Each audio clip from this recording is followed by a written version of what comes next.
Hello and welcome to the Wasteland. In this video I'm going to go over my fist melee build. I'll start out with the perks. Just like any melee build, you're going to want to put 15 into strength. The three mandatory perks here are Martial Artist to increase your swing speed, Iron Fist of course to increase your punch damage, and Barbarian to increase your overall durability, because we won't be using power armor in this build either.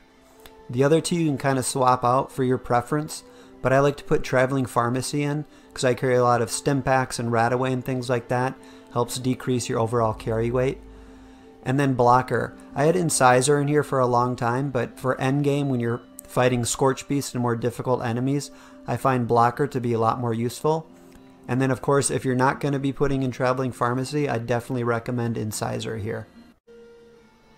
We won't be putting any extra points into Perception. I usually put Glow Sight here for fighting glowing enemies in nuke zones, but you can also put Grenadier if you like to use grenades and explosives. Then I like to put 6 in Endurance. Radical is very helpful to get the extra strength bonus. I don't like to go Glass Cannon with this build and have max rads at all times, but having some rads on to get a few extra points in strength is very helpful. And then again, we aren't using any power armor, so Ironclad is a must-have to get the extra durability.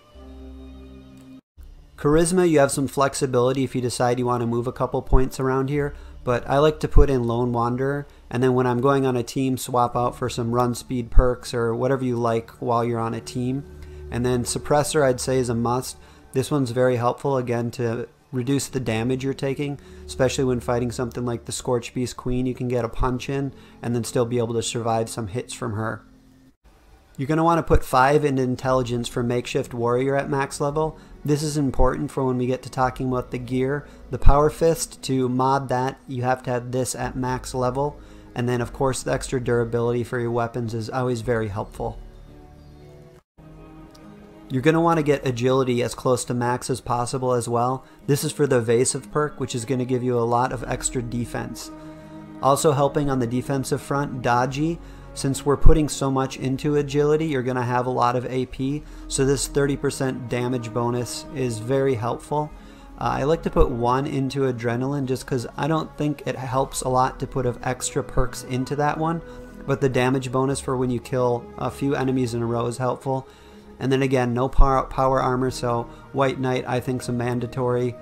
And then I like the weight bonus because I carry food, but if you're not going to put this one on, definitely Marathoner, or go ahead and put more into Adrenaline if you like that. I tend to put 8 into Luck for just about every build I do. Bloody Mess with the 15% damage bonus is very helpful for anything. And then for the Mutations, Starch Genes so you don't lose them. And then Class Freak, which is going to help reduce the negative effects of your mutations. If you use mutations, you're definitely familiar with these two. But again, if you're not going to be using mutations on your build, then I'd reduce this down to 3 and then max out Agility, and then basically you can kind of put the rest of the perk points anywhere else you'd want to. For your weapon, you're going to want something with Instigating. The Power Fist is going to be the best fist weapon in the game. And then Puncturing mod is what you're looking for. That's the best mod on it. Now really the legendary on this Power Fist is nothing special. It's a 1-star Instigating, but the Instigating is very important. Ideally I'd like to have Bloodied or +1 strength on this. And if you can't find the Power Fist version, either of the gauntlets, the Deathclaw Gauntlet or the Mole Miner Gauntlet will work just fine. But the Power Fist is definitely going to be the best in the game with the Puncturing mod on it. For your armor, I like to put the Ultralight build on to give you some extra AP. This partners really well with Dodgy. I had Lead Lined on for a while for extra radiation resistance, but overall I found that the extra AP with Dodgy is more helpful. Then if you can get any extra action point refresh speed, that's going to be helpful. And then I either like Vanguards or Bolstering to give you extra damage resistance depending on your health.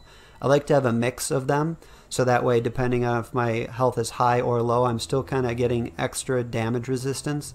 If you like to go Glass Cannon style and you're going to have max rads, you're going to definitely want Unyielding here instead, but again, I don't prefer the Glass Cannon build myself. Ideally, the best scenario is to have +1 strength on every armor, and then a mix of one of those other abilities. When you're looking at mutations, Talons and twisted muscles are two definite mandatories. This is one of the reasons that the fist build is so great, because you're actually getting a 50% bonus, whereas on any other melee build you can only use the twisted muscles. After that, adrenal reaction is very helpful. The lower your health gets, the more damage you're going to do with that. And then everybody always wants marsupial, so of course you're going to want to get that along with speed demon. But really the two mandatories that you're going to want to have are twisted muscles and talons. Another helpful hint for food, keep an eye out for yaoguai, or however you say it, the bears, any glowing enemies, and mutant hounds. When you make yaoguai ribs, glowing meat steak, and mutant hound chops, all of those give a 10% bonus damage to melee, so super helpful. One thing to keep in mind with this build is that you can't use fist weapons while you're inside power armor, so you're going to be in a hazmat suit when you enter nuke zones. But with all the damage resist perks we have, survivability shouldn't be a problem.